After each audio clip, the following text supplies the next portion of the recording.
குடியரசு தின விழா கொண்டாட்டத்தை முன்னிட்டு புதுச்சேரியில் குடியரசு தின ஒத்திகை நிகழ்ச்சி நடைபெற்றது. இது குறித்த கூடுதல் விவரங்களோடு இணைகிறார் எமது செய்தியாளர் காதர். வணக்கம் காதர், முழு விவரங்களை பகிரலாம். வணக்கம் ரூபி. நாடு முழுவதும் நாளை மறுநாள் குடியரசு தின விழா கொண்டாடப்படுவதை முன்னிட்டு கடற்கரை சாலையில் உள்ள குடியரசு தின விழா ஒத்திகை நிகழ்ச்சி நடைபெற்று வந்தது.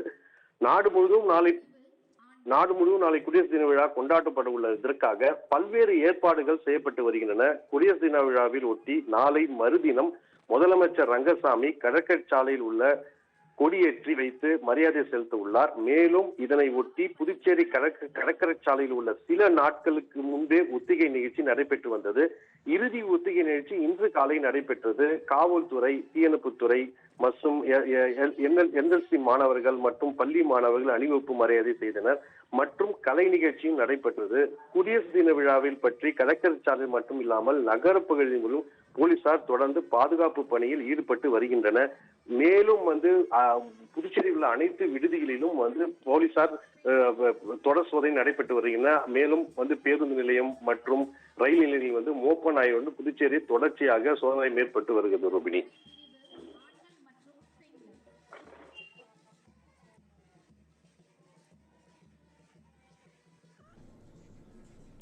விரிவான விவரங்களை வழங்கியமைக்கு நன்றி காதர்.